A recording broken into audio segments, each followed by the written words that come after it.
I've been putting more hours into Drakerion TCG. I'm definitely enjoying this game far more than I had originally anticipated. But that does not mean this nor any other game is perfect for everyone.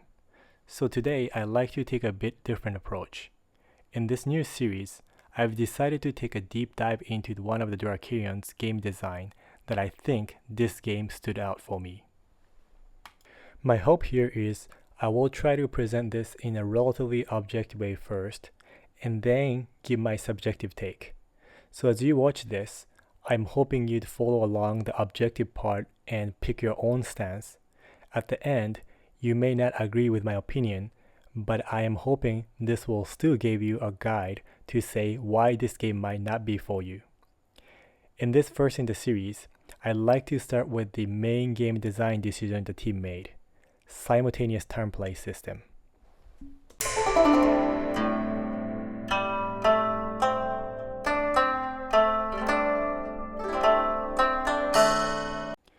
One of the very first way I look at the new TCG is based on how the game allows interaction between players during opponent's turn.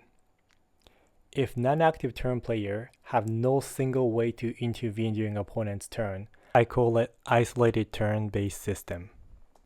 If the game system allows non-active player to intervene during opponent's turn in any way, I call them dynamic interactive play system. For example, the TCG Big 3, Pokemon TCG, is isolated turn-based system, while Magic the Gathering is paradigmatic TCG using dynamic interactive play system. Yu-Gi-Oh! Is dynamic interactive play system because they're trap type cards. Flesh and Blood is also dynamic interactive play system because they have instant card and abilities. Each system has their own characteristics. One may view a specific feature of one system as a merit, while the other may feel the same feature as a demerit. Main features of ITB system are simplicity and focused play. During a player's own turn, the player can focus and execute their entire plan without any unexpected in-game status change. Since this system do not require pre-resolution interruption, isolated turn-based game system does not have stack system. This makes the game rules simple without the moment of playing with a rule rather than playing with a card. Here, non-active turn player have a potential way of interrupting opponent's plan, often as a surprise play during opponent's turn. Not only this provides non-active player to remain involved in the game outside of their own turn, but the system also gives the active player the moments of need to adapt and create new game plan on the spot. Obviously, neither system is superior to the other. The preference is totally subjective. Having said that, I believe either consciously or subconsciously, many TC players, if they have played enough number of games, usually have a preference on one category of game over the other. I personally find DIP system my favorite system. Understanding your own preference, identifying ITB versus DIP of a given TCG may help you determine if the game is worth your time. For the case of Drakerion, this may not be so easy. The game is certainly DIP game, but the game is actually built with ITB system at its basis. So even if you are ITB system fan, you may still end up liking this game.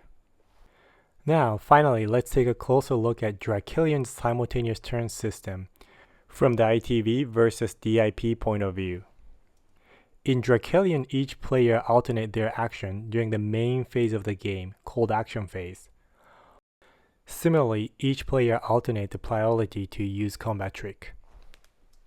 This means whenever a player plays a card or activate an ability, they resolve instantly. Therefore, this game does not have stack system.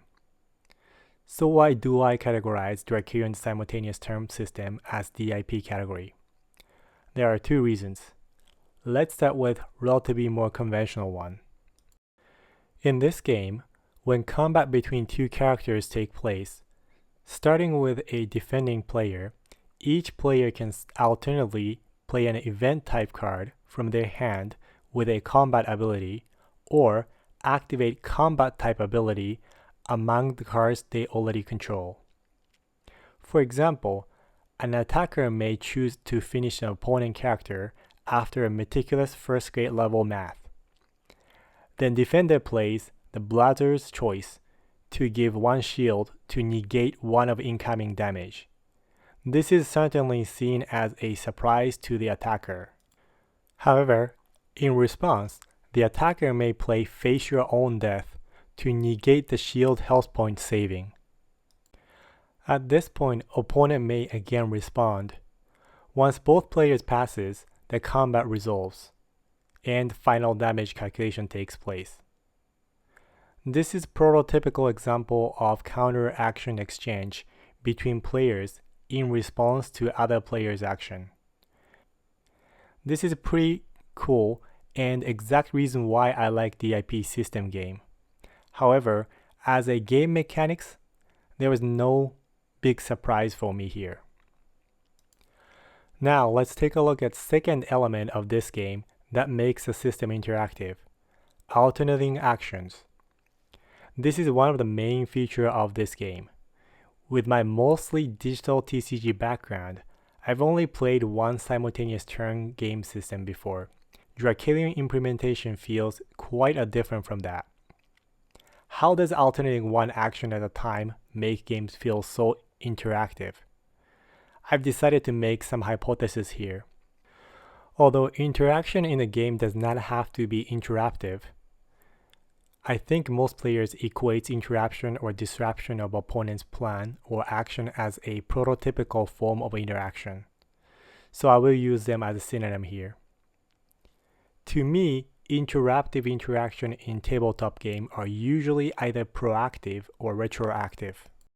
The combat action exchange in Drakerion is a form of a retroactive interaction. A defender sees attacker's attack power, defender's health, and based on those information, they get to decide if they play a combat action card. Attacker can then respond to the defender's combat action next. The other form is proactive. Conventional strategy game like chess or Go often utilize this as a counterplay. You predict what the opponent will be doing next few turns and play accordingly to stop from that happening. Now, let's take a close look at specific proactive interaction counterplay in Drakerion. You have critically wounded character with only one life point remaining on the board. As a next action, you predict the opponent will commit their city and present one non-combat damage to finish it off. You do not want the character to be destroyed just yet. So you play Water is Life to heal the character as your current action. Now opponent no longer can destroy the character with a single city tap. Drakerion's action phase counterplay support primarily proactive interaction, but depending on how you define it, I think it also supports retroactive one, just not in the form of a cancel spell.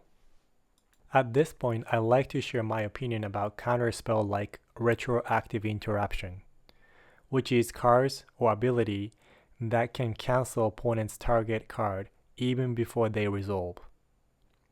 I think the concept is easy to grasp and feel like a perfect form of example of counterplay. There are players who love this type of play, and there are perhaps many more who hates them. Why? My hypothesis is unconditional cancel of your action give less interactive feel even if the final outcome were the same. By this, I mean I can play a little fireball or cast a super powerful creature. Counterspell can cancel either one. In reality, the control player have to put a lot of thought into playing by ensuring cards and resources are available when they need to cancel a specific card that impact the game. However, this is not so apparent or perhaps irrelevant to a player who got denied their action. They feel as if they did not get to do anything. Also, it is often pretty obvious that the other player is set up waiting to deny your card, so there is usually no surprise element. But you may not have any other way to play, thus you just carry over your plan with the hope they got a bad hand. I personally think retroactive permission type of card is not a necessity for good interactive TCG. I think game can still have lots of interaction, including counterplay element, without unconditional retroactive permission type cards. As an example, I shoot Fireball. They take the damage, but immediately after, they heal the damage. The end result between these two actions is the opponent took 0 damage. This is identical to my Fireball got denied by Counterspell. Now, instead of Fireball, I cast a super creature. As a next action, opponent immediately destroys it using removal type spell. Net result again is the same as my opponent ended up canceling my super creature casting. The difference between post-resolution answer and the pre-resolution canceling to me is significant. My opponent had a specific answer and carried their own action in response to my action. This feels to me more of players exchanging their own actions rather than one is canceling just whatever action the other player takes. So now going back to Drakerion, since every card or ability one play always resolve immediately and the other player gets a chance to take action, I am 99.9% certain this game will never have a complete cancel or negation effect. The reason I'm not saying 100% is that technically they could create some type of trigger-based effect analogous to Yu-Gi-Oh! Trap card, where it says when your opponent play this, do that. But even if such card were to be implemented, I believe the designer took this route, so I highly doubt they would create counterspell equivalent in this game. If you've already played the game, you may wonder, what about the gathering information? This maneuver card indeed negates opponent maneuver card text. The difference here is each player are revealing their own maneuver card simultaneously. So you are still guessing if opponent will be using a maneuver that's impactful enough for you to negate it. If each player's action always guaranteed to resolve, one may view this system as ITB system with every action being just a micro turn. At the most fundamental level, I think that's what's going on. This design decision is the reason why the game does not require stack system and keep the game system flow with a simple rule. However, beyond that, I do not believe it's the same as just taking a small turns. The fact that each action is a small unit, there will be no single action that can create massive board game state change. The good example here is one comment I saw on Kickstarter page. Someone was asking about board reset wipe effect in this game. Obviously, the complete wipe with a single card won't happen in this game, as that by itself is an instant endgame effect. However, that does not mean effectively the same or similar effect will not take place in this game if you were to compare Drakerion to other games like Magic in equivalent game time unit. In Magic, there are cards that resets the board. By paying relatively high cost at turn 4 or 5, you can destroy entire creatures on the board, perhaps both your side as well as opponent's side. So let's say you had built up 4 creatures on the board and turn 4, opponent uses a spell and wipe 4 creatures. That turn, the opponent attained 4-0 board status change. In Drakerion, it is totally possible if you carry a sequence of actions, you could end up destroying 4 characters during one turn. The net results are the same, but in Drakerion, you earned it. There are multiple action exchange between the 4-2-0 step, and that cannot be skipped in Drakerion as each action step is a small step for it. Do you prefer board wipe with a single card? Do you prefer multiple steps to achieve the same result? My preference is the latter. Drakerion is a game that won't let you skip a step. You always contribute to the board status. This is the reason why I feel like I am playing the game all the time in this game. So does this mean we will never see a cataclysmic action in this game? This is purely my speculation, but I think we will be seeing setup-driven synergy and combo that allows some massive effect with a single action. For instance, the designer has created a system, Unpredictable. This allows multiple characters to be deployed during opponent's attack action. You will have the action immediately after the combat. So these characters literally came out of nowhere before your opponent can respond. Not necessarily a good design example, but what if there is an event card that says damage each character on the board that relates to number of characters? The massive power from a single action here takes a setup, but the setup itself was done in an unpredictable fashion. Based on what I have seen so far on the starter decks, I have the highest confidence the team have no problem bringing powerful synergy without breaking a fundamental of the game. In conclusion, Drakerion's simultaneous turn play system is quite an interesting system from the isolated turn-based versus dynamic interactive play system point of view. This seems to provide the best of both worlds.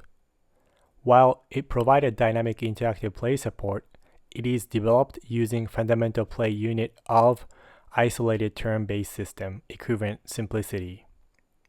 My handful gameplays experience so far, without an exception, I had several moments during every game where I was making proactive actions, surprised by retroactive combat tricks, or simple subsequent actions. Continuously changing board state in every action gave me multiple moments of, I'm going to win this game, or I guess not. And I will lose this game, or I guess not. Playing this game feels like watching a great movie for the first time. Some of this excitement comes from the fact I am so new to this game and still have not learned every card and tricks in this game, but I believe a lot has to do with the actual game system itself. I would highly recommend this game for those who likes dynamic interactive play game, especially if you're looking for proactive counterplay feel in the game. This is one of the best implementation of it. Even if you are isolated turn-based game lover, I feel this game may still be for you, as you may experience your familiar system now with interactive element built into it. Thanks for watching.